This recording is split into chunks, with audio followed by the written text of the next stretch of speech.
우리의 신앙을 갖고 경건한 자로 살아간다는 것은 쉬운 일이 아닙니다. 그리고 그 경건한 자의 모습은 하나님과 만남을 통해서 믿음으로 경건한 자가 있고, 또 다른 하나는 오랜 교회 생활을 통해서 경건함의 모습만 입은 자가 있습니다. 이 두 가지 중 경건한 모습만 입은 자의 삶은 남에게 보이는 것은 경건하지만, 오늘 말씀이 말한 것처럼 어려운 일들이 우리들에게 다가왔을 때 이길 힘이 없는 자를 의미합니다. 그래서 우리는 진정한 경건함을 가진 모습의 삶을 걸어가야 합니다. 오늘 말씀은 그런 경건한 자가 가진 어려움과, 그리고 어떤 모습으로 경건함을 입고 나아가야 하는지 우리들에게 전달해 주고 있습니다. 본문 9절을 보면 주께서 경건한 자는 시험에서 건지실 줄 아시고 불의한 자는 형벌 아래에 두어 심판날까지 지키시며, 오늘 본문이 말하는 시험은 한 가지 의미로만 봐서는 안 됩니다.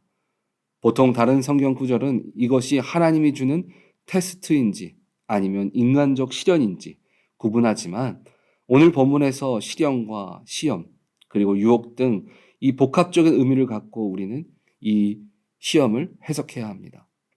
그리고 여기에서 경건함을 가진 자의 시험에서 건지신다는 말씀 또한 우리는 제대로 이해해야 합니다. 보통 우리들이 시험에서 주님이 건져주신다 하면 바로 그 상황에서 벗어나는 것들을 생각하는 경우들이 있습니다. 그러나 오늘 우리는 하나님의 건지심의 모습이 때로는 노아처럼 그가 방주를 만드는 것 자체가 하나님께서 건지심의 시작이었습니다. 그런데 그 가운데는 또 다른 시련이 있었습니다. 그것은 이웃 주민들이 산 위에 배를 짓고 바르게 살기 위해서 믿음을 지키는 그 가정을 경멸하고 비웃었습니다. 이것에서 하나님의 건지심은 눈앞에 보이는 인간적 어려움을 막아주는 건지심이 아니었습니다. 그 경건함 속에서 주님은 믿음을 갖게 하셨고, 그리고 이후에 하나님의 약속을 붙들며 꾸준히 살아가는 그 가정만 심판 앞에서 건져내셨습니다. 그래서 우리는 예수 믿으면 복 받습니다 하는 말을 내가 걸어가는 모든 순간이 내가 생각하는 축복으로 생각하고 그 뜻이 마치 하나님의 뜻인 것처럼 기다려서는 안 됩니다.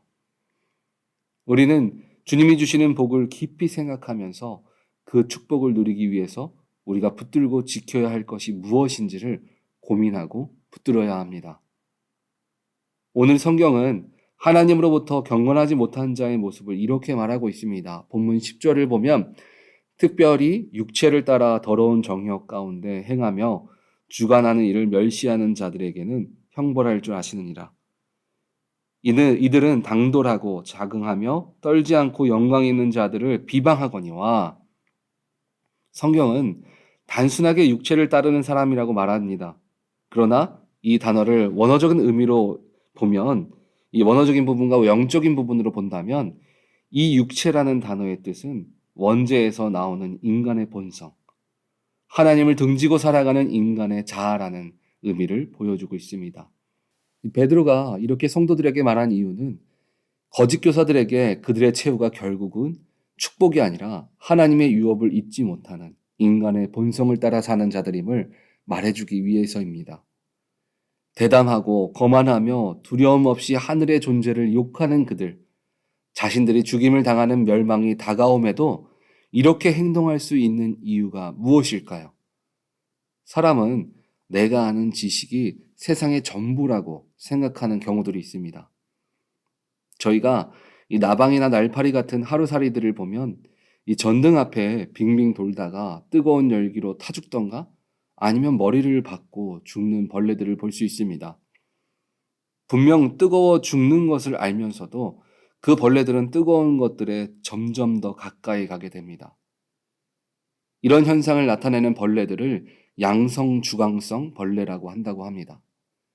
이런 벌레들은 해가 빛나는 아침에는 자신을 보호하기 위해서 나무 같은 곳에 붙어 있다가 밤이 되면 원래는 달빛을 통해서 빛을 받아 먹이를 구분하고 살아가는 곤충들이라고 합니다. 그런데 세상이 발전하고 전등이 생기면서 이전에는 멀리 있던 달빛으로 방향을 잘 찾다가 이 전등을 통해 더 밝은 빛을 가까이에서 접하게 되면서 방향성을 잃어버린다라고 합니다. 그래서 본인이 죽는 것도 모르고 계속 뜨거운 불빛이 나는 전등 앞에서 빙빙빙 돌다가 타 죽거나 머리를 박고 죽게 된다고 합니다. 육적인 삶은 이와 같습니다. 이 길이 정말 맞는 것 같고 그 길이 전부라고 생각합니다. 왜냐하면 오늘 나방이 보는 전등은 우리들의 육적인 본성과 같습니다. 내 인생의 모든 것을 만족하고 계속해서 더 가까이 다가갑니다. 그러나 결국 그 육적인 삶의 길은 나를 죽게 만드는 것입니다. 오늘 본문 15절을 보면 이렇게 말합니다. 그들이 바른 길을 떠나 미혹되어 부올의 아들 발람의 길을 따르는도다. 그는 불의의 삭슬 사랑하다가. 여기에 등장하는 발람은 이 민수기 22장의 모압 왕 발락에 의해서 이스라엘 백성들을 저주하는 일을 행했습니다. 안 되는 것을 알면서도 정욕이 앞서는 물질에 끌려가게 되었습니다. 물질을 너무 사랑했기에 그는 잘못된 선택을 하게 된 것입니다. 이전에 어떤 교회에서 이 교회 리모델링을 하려고 계획하고 있었습니다. 그런데 어떤 분이 그 소식을 듣고 선뜻 자신이 리모델링 비용을 다 헌금하겠다라고 이야기하셨습니다. 그런데 문제는 이 교회 리모델링을 자신이 원하는 모습으로 하고 리모델링을 다 하면 벽에도 도네이션한 자신의 이름을 철판으로 해서 새겨달라는 겁니다. 겉으로는 주님의 성전을 세우는 일을 했습니다. 그러나 그 안에는 내가 원하고 내 뜻대로 하면서 그 안에 육적인 자신의 명예를 더 사랑하는 것이었습니다. 마태복음 6장 3절에서 4절을 보면 너는 구제할 때에 오른손이 하는 것을 왼손이 모르게 하여 내 구제함을 은밀하게 하라. 은밀한 중에 보시는 너희 아버지께서 갚으시리라. 찬송가 323장에 부름받아 나선 이 몸 찬양 마지막 3절 후렴 가사를 보면 이름도 없이 빛도 없이 감사하며 섬기리라 라고 말하고 있습니다.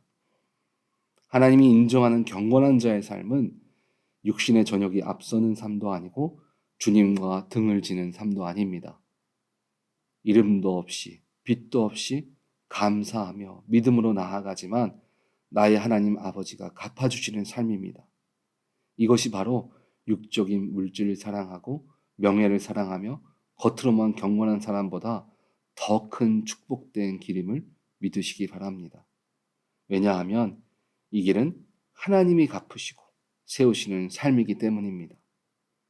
우리 오렌지 한인교회 성도님들은 주님만 빛나도록 이름도 빛도 없이 경건한 삶을 걸어감을 통해서 하나님 아버지께서 그 인생 가운데 갚으시며 세워주시는 축복을 온전히 누리시기를 주님의 이름으로 축원드립니다. 아멘.